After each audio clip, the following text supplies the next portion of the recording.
Hello दोस्तों, allergic rhinitis के patient जब इनहेलर्स का प्रयोग करते हैं, खासकर जो रैपिड एक्टिंग शॉर्ट एक्टिंग जो इनहेलर्स होते हैं जैसे ज़ाइलोमेटाजोलिन, ऑक्सीमेटाजोलिन, फिनाइलेफ्रिन, इसको लेने के बाद कई बार कंजेशन वापस बढ़ जाता है और ज़्यादा रिबाउंड होकर ज़्यादा तीव्र गति से, ज़्यादा बुरी गति से आता है। इसको रिबाउंड कंजेशन यानी राइनाइटिस मेडिकामेंटोसा बोलते हैं। ये क्या होता है, इसके क्या कारण होते हैं, कैसे इसको मैनेज किया जाता है, ये सारी चीज़ों पर आज बात करेंगे। ये अक्सर एलर्जिक राइनाइटिस वाले पेशेंट्स जिनको एलर्जी की वजह से जुकाम होता है, जब भी वो इनहेलर्स लेते हैं उनके लिए अक्सर बड़ा प्रॉब्लम हो जाता है कि इसको मैनेज कैसे किया जाए। ये बार बार रिबाउंड होके आता है और ज़्यादा जुकाम करता है। इनहेलर्स वो लेते चले जाते हैं लेकिन जुकाम बढ़ते चला जाता है, सिचुएशन ठीक नहीं होती है। ये कौन से इनहेलर्स में होता है, कौन से में नहीं होता है और कैसे इसको मैनेज करते हैं, ये सारी चीज़ों पर आज हम बात करेंगे। टॉपिक पर जाने से पहले जो लोग हमारे चैनल पर नए हैं मैं रिक्वेस्ट करूँगा आप चैनल को सब्सक्राइब करें, वीडियोस को लाइक करें, शेयर करें, फॉलो करें, कमेंट करें, पूरा देखें। टॉपिक इंपॉर्टेंट है, इसे एंड तक देखिएगा। चलिए शुरू करते हैं। सबसे पहले जैसा कि मैंने बोला कि ये जो रैपिड एक्टिंग नेजल डीकंजेस्टेंस है उसी में होगा, जैसे ऑक्सीमेटाजोलिन, ज़ाइलोमेटाजोलिन, फिनाइलेफ्रिन, इनके केस में होगा, स्टेरॉइड्स के केस में नहीं होगा। ज्यादातर जब आप इनहेलर्स को बार बार स्प्रे करते हैं, 3 से 5 दिन से ज्यादा यूज करते हैं, तो अगर आप फ्रीक्वेंट डोजिंग कर रहे हैं तो आपको ये प्रॉब्लम हो सकती है। इसके बाद आपको डीकंजेस्टेंट जो है वो असर नहीं करेगा और जब आप इसको स्टॉप करोगे तो आपकी प्रॉब्लम बढ़ जाएगी और जब आप लेओगे तो आपको फायदा नहीं होगा। तो इसकी वजह से आदमी और बार बार स्प्रे लेते चला जाता है, उसकी प्रॉब्लम बढ़ते चली जाती है। एक तरह से टॉलरेंस डेवलप हो जाता है दवा का और रिबाउंड प्रॉब्लम होती है। ज़्यादातर इस तरह के पेशेंट को एलर्जी का सिम्टम कंटिन्यूस रहेगा, जबकि एलर्जी नहीं है वहाँ पे फिर भी आपको एलर्जी का प्रॉब्लम रहेगा। बार बार डीकंजेस्टेंट लेंगे लेकिन उससे फायदा नहीं होगा। नाक की म्यूकोसा सूख जाएगी, इरिटेट होगी और स्वेलिंग आ जाएगी। ये सारी चीज़ें ज़्यादातर राइनाइटिस मेडिकामेंटोसा यानी दवा के रिबाउंड कंजेशन के केस में होता है, जो कि इसी पर्टिकुलर ग्रुप की दवा में सबसे ज़्यादा होगा, बाकी दवाओं में नहीं होगा। मैनेज करने के लिए जो आपके डीकंजेस्टेंट है उसको आप स्टॉप करना पड़ेगा आपको, इसको कंटिन्यूस यूज नहीं कर सकते क्योंकि दवा की वजह से प्रॉब्लम हो रही है।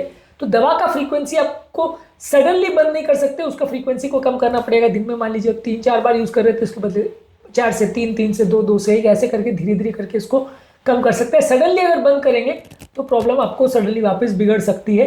इसके अलावा एक दूसरा होता है कोल्ड टर्की अप्रोच, जिसमें आप सडनली बंद कर देते हो लेकिन इसमें आपकी कंडीशन सडनली बहुत बिगड़ जाएगी, फिर उसके बाद आपको फायदा मिलेगा। ये अप्रोच में कई बार लोगों को दिक्कत भी आती है इनहेलर्स, क्योंकि आपने अगर सडनली बंद कर दिया, स्लोली बंद नहीं किया, तो अपने 5 बार यूज कर रहे थे और सडनली 0 पे आ गए तो आपको कुछ दिन तक कंजेशन का प्रॉब्लम ज़्यादा बढ़ जाएगा, फिर उसके बाद वो जल्दी ठीक हो जाएगा।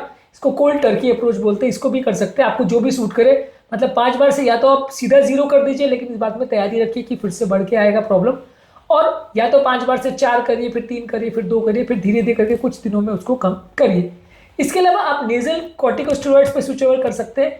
फ्लूटिकासोन, बीडिसोनाइड, मोमेटाजोन, ये सारी चीज़ों के इन्फ्लेमेशन कम करने की प्रॉपर्टीज होती है। इनको इनहेलर्स के फॉर्म में आप यूज़ करेंगे या इसका स्प्रे को आप प्रयोग करेंगे तो ये रिबाउंड कंजेशन नहीं करता है और आपकी जो कंजेशन की प्रॉब्लम है, इन्फ्लेमेशन की प्रॉब्लम है, उसको कम भी करता है। इसके अलावा सलाइन स्प्रेज का प्रयोग कर सकते हैं, जो कि म्यूकस को क्लियर करने में मदद करता है और नेजल इरिगेशन में मदद करता है, इसका प्रयोग कर सकते हैं। ओरल एंटीहिस्टामिनिक एजेंट जैसे फेक्सोफेनेडिन, लोराटिडिन और सेट्रिजिन का प्रयोग कर सकते हैं, जो कि आपके एलर्जी के सिम्टम्स को कम करता है। अगर आपको प्रयोग करना भी है तो भी नेजल डीकंजेस्टेंट का शॉर्ट टाइम के लिए प्रयोग करें, लॉन्ग टाइम प्रयोग मत करिए।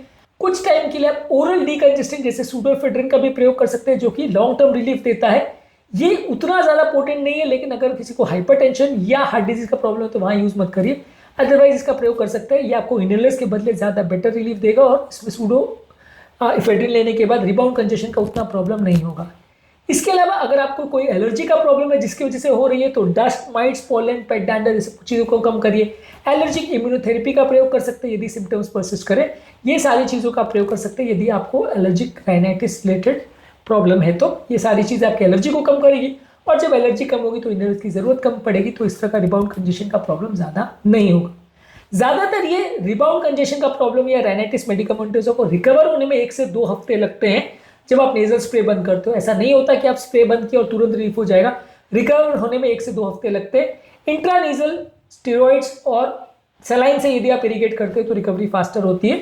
तो बेसिकली ये है कॉन्सेप्ट राइनाइटिस मेडिकामेंटोसा या रिबाउंड कंजेशन का, जिसके बारे में समझना जरूरी है। यदि आप ज़ाइलोमेटाजोलिन, ऑक्सीमेटाजोलिन या इस तरह के स्प्रेज का प्रयोग कर रहे हैं जो कि एलर्जिक राइनाइटिस में काफ़ी कॉमनली यूज़ करते हैं।